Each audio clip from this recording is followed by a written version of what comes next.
अनंतम, वासुकिम, शेषम, पद्मनाभम, चंबलम, शंखपालम, धृतराष्ट्रम, तक्षकम और काल्यनम। ये हैं नव नागों के पावन नाम। जो भी भक्त इन नामों का स्मरण सायंकाल और प्रातःकाल करता है, उसे कभी विष का भय नहीं होता और सर्वत्र विजय प्राप्त होती है। इति श्री नवनाग स्तोत्रम संपूर्णम। प्रिय श्रोताओं, आज का दिन अत्यंत पावन और शुभ फलदायक है। आज है श्रावण मास का तीसरा मंगलवार, जिस दिन मंगला गौरी व्रत का विशेष महत्व है। वहीं दूसरी ओर आज नाग पंचमी का पावन उत्सव भी है। एक और माता गौरी की आराधना, जिनसे सुहाग, सौभाग्य और समृद्धि की कामना की जाती है। दूसरी ओर नाग देवताओं का पूजन, जिनसे हम अपने कुल, संतान और परिवार की सुरक्षा का आशीर्वाद प्राप्त करते हैं। साथ ही सर्प दोष और काल भय से मुक्ति की प्रार्थना करते हैं। इस दिव्य संयोग पर आज हम आपके लिए लेकर आए हैं नाग पंचमी व्रत की रहस्यमय कथा और साथ ही मंगला गौरी व्रत की वो पावन कथा जो सौभाग्यवती स्त्रियों के लिए विशेष कल्याणकारी मानी जाती है। तो श्रद्धा से बैठिए, मन, वचन और कर्म से जुड़िए इस दिव्य संगम कथा से, जो आपके जीवन में सुख, शांति और मंगल का संचार करेगी। सभी भक्त प्रेम से बोलिए, नाग देवता की जय, माता गौरी की जय, ओम नमः शिवाय। नाग पंचमी की प्राचीन कथा के अनुसार प्राचीन काल में एक सेठ जी के 7 पुत्र थे। सातों का विवाह हो चुका था।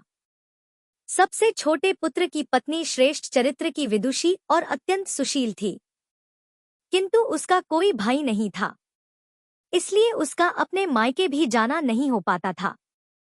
एक दिन बड़ी बहू ने घर लीपने को पीली मिट्टी लाने के लिए सभी बहुओं को साथ चलने को कहा, तो सभी टोकरी और खुरपी लेकर मिट्टी खोदने चलने लगी।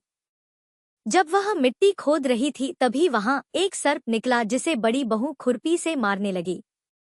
यह देखकर छोटी बहू ने उसे रोकते हुए कहा, दीदी, इसे मत मारो, यह बेचारा तो निरपराध है। यह सुनकर बड़ी बहू ने उसे नहीं मारा। तब सर्प एक ओर जा बैठा और फिर छोटी बहू ने उससे कहा, हम अभी लौट कर आती हैं, तुम यहाँ से कहीं मत जाना। ऐसा कहकर वह सबके साथ मिट्टी लेकर घर चली गई और फिर वहां कामकाज में फंसकर सर्प को जो वचन दिया था उसे भूल गई। दूसरे दिन जब वह बात उसे याद आई तो वह सबको साथ लेकर एक बार फिर वहां पहुंची और क्या देखती है कि सर्प तो अभी भी उसी जगह पर बैठा है जहां वह उसे कल छोड़कर गई थी। यह देखकर बोली, सर्प भैया नमस्कार।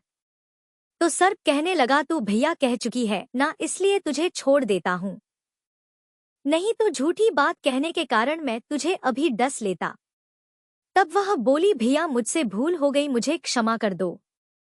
सर्प बोला, अच्छा ठीक है, तू आज से मेरी बहन हुई और मैं तेरा भाई, अब तुझे जो मांगना हो तू मांग ले। तब वह बोली, मेरा कोई भैया नहीं है, अच्छा हुआ जो तू मेरा भाई बन गया। फिर कुछ दिन बीतने पर वह सर्प एक दिन मनुष्य का रूप धरकर छोटी बहू के ससुराल पहुंच गया और कहने लगा कि मेरी बहन को भेज दो।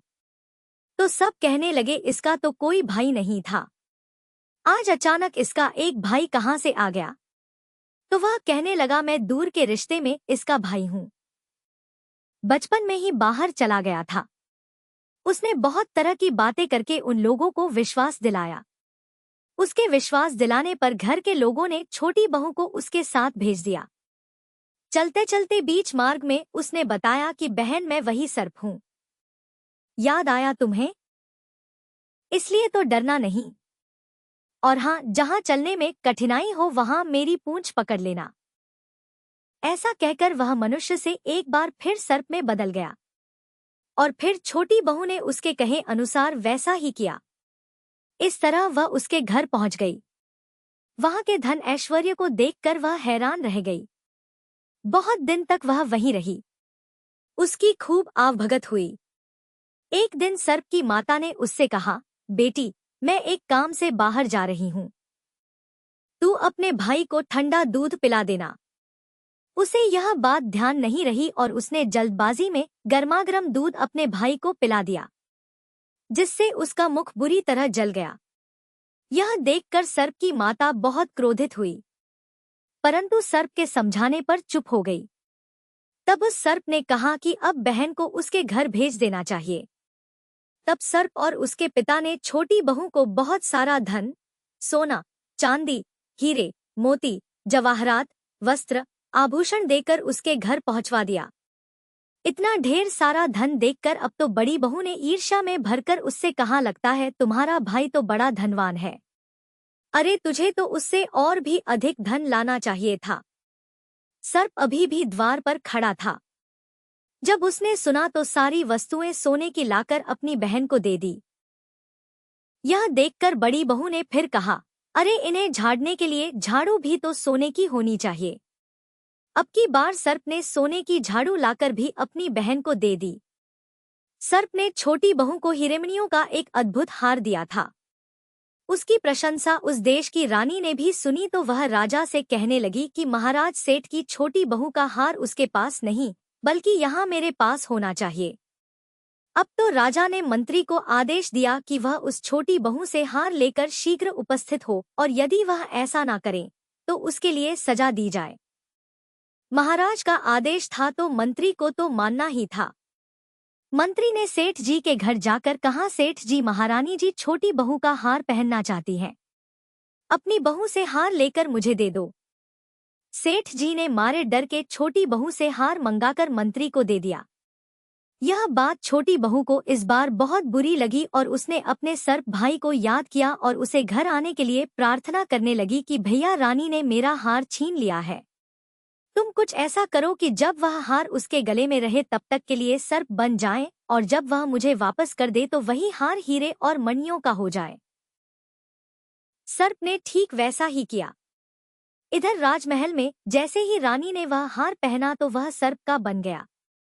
यह देखकर रानी मारे डर के चीख पड़ी और रोने लगी। यह सब देखकर राजा ने सेठ जी के पास खबर भिजवाई कि छोटी बहू को तुरंत भेजो। सेठ जी डर गए कि अब तो राजा ना जाने क्या करेगा। वह स्वयं अपनी छोटी बहू को साथ लेकर राजमहल में उपस्थित हो गए। तब राजा ने छोटी बहू से पूछा, तूने क्या जादू किया है? मैं तुझे अभी दंड दूंगा। छोटी बहू कहने लगी, राजन, मेरी धृष्टता क्षमा कीजिए।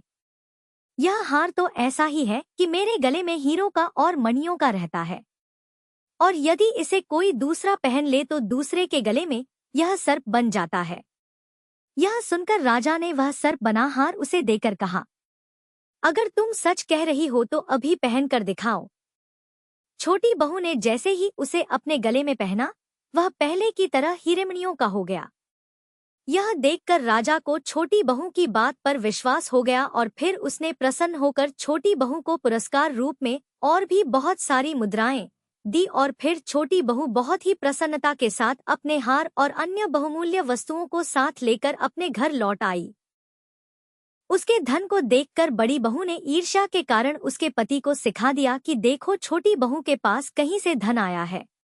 यह सुनकर उसके पति ने एक दिन अपनी पत्नी को बुलाकर डांटते हुए कहा, ठीक ठीक बता कि यह धन तुझे कौन देता है। तब छोटी बहू फिर से अपने सर्प भाई को याद करने लगी, और तभी उसी समय सर्प ने प्रकट होकर कहा, अगर मेरी धर्म बहन के आचरण पर तू संदेह करेगा तो मैं उसे खा लूंगा। यह सुनकर छोटी बहू का पति बहुत प्रसन्न हुआ और उसने सर्प देवता का बड़ा सत्कार किया। मान्यता है कि उसी दिन से नाग पंचमी का यह त्योहार मनाया जाने लगा और स्त्रियां इस दिन सर्प को भाई मानकर उसकी पूजा करती हैं। आइए अब सुनते हैं मंगला गौरी व्रत की कथा। मंगला गौरी व्रत की पौराणिक कथा के अनुसार एक बार की बात है, एक छोटे से गांव में एक साहूकार अपनी पत्नी के साथ रहा करता था। साहूकार धनवान था। उसके घर में धन या सुख समृद्धि की कोई कमी नहीं थी, लेकिन फिर भी वह और उसकी पत्नी संतान न होने के कारण बहुत दुखी रहा करते थे। संतान की कमी उन्हें हमेशा कचोटती रहती थी। एक दिन की बात है, उस साहूकार के घर में एक साधु महात्मा आए। साहूकार ने उनका खूब आदर सत्कार किया और उन्हें अपनी समस्या, अपने दुख के बारे में बताया। साधु महात्मा ने साहूकार की पत्नी को सावन महीने में मंगलवार को किए जाने वाले मंगला गौरी व्रत करने की सलाह दी। साथ में पूजा विधि के बारे में भी संपूर्ण जानकारी दी। इसके बाद साहूकार की पत्नी ने सावन महीने के पहले मंगलवार से ही मंगला गौरी का व्रत और पूजन करना शुरू कर दिया। अब वह हर मंगलवार को विधि पूर्वक व्रत और पूजा पाठ करने लगी। इस प्रकार कई महीनों तक उसने यह व्रत किया। एक दिन उसकी भक्ति से प्रसन्न होकर माता पार्वती ने भगवान शिव से साहूकार और उसकी पत्नी को संतान प्राप्ति का वरदान देने के लिए कहा। साहूकार को उसी रात स्वप्न में एक दिव्य शक्ति ने दर्शन देकर कहा, है साहूकार, एक आम के पेड़ के नीचे भगवान गणेश की मूर्ति विराजमान है। तुम उस पेड़ से आम तोड़कर अपनी पत्नी को खिला देना। इससे तुम्हें संतान की प्राप्ति का सुख अवश्य मिलेगा। साहूकार ने अगले दिन सुबह उठकर अपनी पत्नी को इस सपने के बारे में बताया और वह उस आम के पेड़ को ढूंढने निकल पड़ा। बहुत देर तक ढूंढने के बाद आखिरकार साहूकार को वह आम का पेड़ मिला जहां भगवान गणेश की मूर्ति विराजमान थी। उसने आम तोड़ने के लिए उस पेड़ पर पत्थर मारना शुरू कर दिया। पत्थर फेंकने से एक आम तो टूटकर नीचे गिर गया, लेकिन गलती से पत्थर जाकर भगवान गणेश की प्रतिमा को लग गया। इससे भगवान गणेश क्रोधित हो गए और उन्होंने प्रकट होकर उस साहूकार को श्राप देते हुए कहा कि हे स्वार्थी मनुष्य, तूने अपने स्वार्थ के कारण मुझे चोट पहुंचाई है। तुझे मां पार्वती की कृपा से संतान की प्राप्ति तो होगी, लेकिन उसकी मृत्यु 21 वर्ष की आयु में ही हो जाएगी। यह सुनकर साहूकार बहुत घबरा गया और वह वापस घर चला गया। उसने वह फल अपनी पत्नी को खिला दिया, लेकिन किसी को भी इस घटना के बारे में नहीं बताया। कुछ दिन बाद भगवान शिव और माता पार्वती के आशीर्वाद से साहूकार और उसकी पत्नी को पुत्र की प्राप्ति हुई, जिससे उन दोनों के जीवन में खुशियों का ठिकाना नहीं रहा। लेकिन साथ ही साहूकार इस बात से भी मन ही मन चिंतित था कि उसका पुत्र अल्पायु होगा। देखते देखते समय बीतने पर वह बालक 20 वर्ष का हो गया और व्यापार में अपने पिता का हाथ पटाने लगा। एक दिन घर लौटते समय साहूकार पेड़ की छांव में तालाब किनारे बैठकर अपने पुत्र के साथ भोजन करने लगा। तभी वहां पर कमला और मंगला नामक 2 कन्याएं कपड़े धोने के लिए आई और कपड़े धोते हुए आपस में बात करने लगी। कमला ने मंगला से कहा कि बहन, मैंने इस सावन मास में प्रत्येक मंगलवार को मंगला गौरी व्रत रखने का निश्चय किया है। तुम भी मां पार्वती को समर्पित यह व्रत अवश्य करना। इससे माता पार्वती प्रसन्न होती हैं और उनकी कृपा दृष्टि भी अपने भक्तों पर बनी रहती है। इस व्रत को करने से मनोवांछित वर और अखंड सौभाग्य की प्राप्ति भी होती है। कमला की बात सुनकर मंगला भी इस व्रत को करने के लिए तैयार हो गई। दूसरी ओर साहूकार ने उन दोनों कन्याओं के बीच की बात को पूरा सुन लिया और अपने मन में यह सोचा कि यह कन्या मंगला गौरी व्रत करती है, इससे इसे अखंड सौभाग्य की प्राप्ति होगी। तब तो यह मेरे पुत्र के लिए योग्य वधू साबित होगी।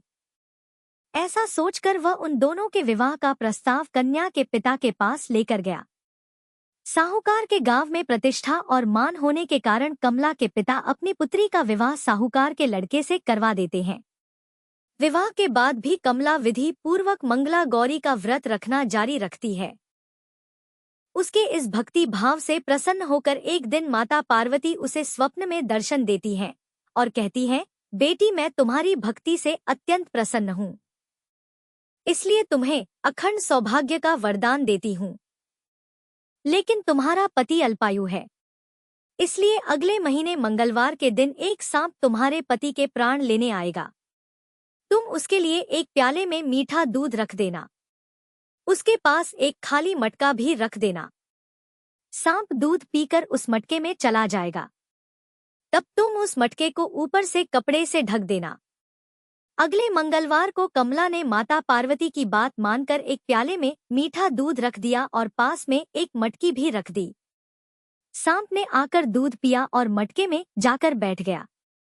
कमला ने उस मटके पर कपड़ा बांधकर उसे जंगल में रख दिया। माता पार्वती की कृपा से कमला के पति के प्राण बच गए। इस प्रकार मंगला गौरी व्रत के पुण्य फल से साहूकार का वह पुत्र श्राप मुक्त हो गया। जब कमला ने घर में सबको इस चमत्कारी व्रत के बारे में बताया, तब सभी आश्चर्यचकित रह गए।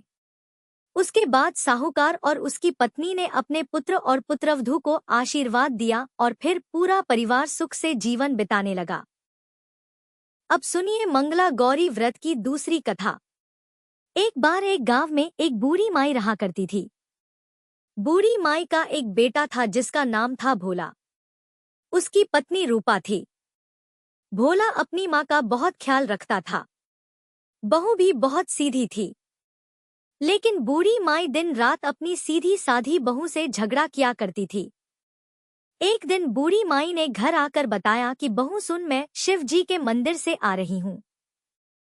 वह सब बात कर रहे थे कि अगर सावन के सोमवार का व्रत करके अगले दिन मंगलवार को मंगला गौरी व्रत किया जाए तो भोले बाबा और माँ पार्वती की कृपा से तुझे बेटा हो सकता है। तब रूपा कहने लगी, माँ जी लेकिन मैं तो केवल सोमवार का व्रत करती हूँ। ठीक है, अब आप कह रही हैं तो मैं इस बार दोनों व्रत करूंगी। बूढ़ी माई ने तो केवल अपनी बहू को परेशान और भूखा रखने के लिए सब कहा था। बूढ़ी माई ने इसके बाद अपनी बहू से और कहा कि बेटा ऐसे व्रत नहीं करना है। दोनों दिन कुएं से 7 घड़े पानी शिवलिंग पर चढ़ाना है। रूपा ने यह सुना तो परेशान हो गई। कहने लगी, माँ जी मैंने तो यह सब करते किसी को नहीं देखा। बूढ़ी माई को गुस्सा आ गया। कहने लगी, तो मैं क्या झूठ बोल रही हूँ। यह तो केवल संतान प्राप्ति का उपाय है जो तुझे ही करना पड़ेगा। सास की बात सुनकर रूपा चुप हो गई क्योंकि अब उसके लिए कुछ और करना बाकी ही नहीं था। कुछ दिनों के बाद सावन का पवित्र मास शुरू हो गया। रूपा ने पहले सोमवार को पूजा पाठ करके व्रत शुरू किया और 7 घड़े पानी कुएं से भरकर शिवलिंग पर चढ़ा दिया। कुआं मंदिर से बहुत दूर था, इसलिए उसे पानी लाने में बहुत देर लग गई। यह सब करने में शाम को जब रूपा वापस आई तो देखा उसका पति भोला बहुत गुस्से में घर के बाहर बैठा है। रूपा के पूछने पर उसने गुस्से में कहा कि कहाँ चली गई थी। इतनी देर लगती है जल चढ़ाने में। घर में मेरी माँ भूखी बैठी है और तू घूम घूम कर पूरा गांव देख रही है। ऐसा कहकर भोला ने रूपा को खूब मारा। रूपा मार खाकर बिना कुछ खाए सो गई। अगले दिन उसकी सास कहने लगी, बहू आज तुझे फिर से जल चढ़ाने जाना है। यह सुनकर रूपा ने कहा, माँ जी मैंने कल से कुछ खाया नहीं है और इनकी मार से मेरा पूरा शरीर दुख रहा है। आज मैं पानी का कलश कैसे उठा पाऊंगी। सुनकर बुढ़िया ने कहा, कुछ भी कर लेकिन यह तो तुझे करना ही पड़ेगा। रूपा पूजा करने चल पड़ी। मंदिर में पूजा करने के बाद वह कुएं पर आई और बड़ी मुश्किल से उसने पहला कलश भरा और चल दी। लेकिन कुछ ही दूरी चलने पर वह गिर पड़ी। उसका मटका भी टूट गया। रूपा एक पेड़ के नीचे बैठकर रोने लगी। तभी वहां पर एक साध्वी आई और कहा कि बेटी क्यों रो रही है। रूपा ने रोते हुए सारी बात बता दी। वह साध्वी और कोई नहीं बल्कि स्वयं माता पार्वती थी। उन्होंने कहा कि बेटी तू एक काम कर, एक लोटा जल का ले और उसमें 7 बार थोड़ा थोड़ा शिवलिंग पर चढ़ा देना और घर जाकर अपनी सास से कहना मैंने जल चढ़ा दिया। रूपा कहने लगी, मांझी लेकिन यह तो झूठ होगा और मेरा मटका भी तो टूट गया। तब वह साध्वी कहने लगी, यह ले लोटा, इसमें जल भरकर चढ़ा दे और इसे घर ले जाना लेकिन छुपा कर रख देना। रूपा ने ऐसा ही किया। दोपहर को ही वह घर पहुंच गई। बूढ़ी माई के पूछने पर उसने वही बता दिया जो साध्वी जी ने बताया था। शाम को मां मंगला गौरी की पूजा करके उसने उपवास पूरा किया। इस तरह 2 मंगला गौरी व्रत पूरे हो गए। लेकिन जब तीसरे व्रत की बारी आई तो बूढ़ी माई चुपचाप रूपा के पीछे गई और उसने सब कुछ सच देख लिया। बूढ़ी माई ने घर आकर अपने बेटे को सारा हाल बता दिया। भोला ने फिर से रूपा को मारने के लिए जैसे ही हाथ उठाया, वहां पर मां पार्वती प्रकट हो गई और उन्होंने कहा, रुक जा भोला। यह सुनकर भोला रुक गया। बूढ़ी माई मां पार्वती के पैरों में गिर गई। भोला भी अपनी गलतियों के लिए माफी मांगने लगा। तब माता पार्वती ने कहा कि माफी मांगनी है तो इससे मांग जो तेरे और तेरी मां के अत्याचार सहकर भी पत्नी धर्म निभा रही है। तब भोला ने रूपा से माफी मांगी। बूढ़ी माई ने कहा, बेटी मुझे माफ कर दे। तुझे परेशान करने के लिए ही मैंने यह सब कुछ कहा था। रूपा माता पार्वती से कहने लगी, माँ, इस संसार से मेरा मन भर गया है, आप मुझे भी अपने साथ ले चलिए। देवी पार्वती ने कहा, ठीक है, आज से तू मेरी कृपा से जंगल में एक आश्रम बनाकर भक्ति करेगी, लेकिन इन दोनों को इनकी करने की सजा जरूर मिलेगी। रूपा ने कहा, माँ, इन्हें माफ कर दीजिए। यह सुनकर माता पार्वती ने कहा कि आज तुम्हारी बहू के कारण तुम्हें जीवनदान मिला है, जाओ इस लोटे को रख लो, तुम्हारे परिवार में कभी अन्न और धन की कमी नहीं होगी, लेकिन मैं अपनी बेटी को साथ लेकर जा रही हूँ। तब माँ और बेटे दोनों एक बार फिर से माता पार्वती के चरणों में गिरकर विनती करने लगे और उनसे क्षमा मांगने लगे। कहने लगे कि आप रूपा को साथ लेकर मत जाइए। माता पार्वती को उन पर दया आ गई। उन्होंने उन दोनों माँ बेटे को सद्बुद्धि दी और उसके बाद रूपा भी अपने परिवार के साथ हंसी खुशी रहने लगी। माता पार्वती की कृपा से कुछ ही महीने बाद उनके घर में एक पुत्र ने जन्म लिया।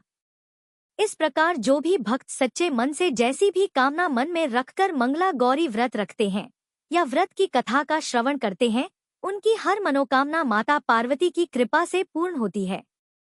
सभी प्रेम से बोलिए, ओम नमो पार्वती पतये हर हर महादेव। यह थी आज की पावन कथा नाग पंचमी और मंगला गौरी व्रत की। यदि कथा अच्छी लगी हो तो कृपया वीडियो को लाइक करें। भक्ति भाव से जुड़ने के लिए चैनल को सब्सक्राइब करें और इस दिव्य ज्ञान को अपने प्रियजनों तक जरूर पहुंचाएं। फिर मिलेंगे अगली पवित्र कथा के साथ। जय माता गौरी, जय नाग देवता, हर हर महादेव।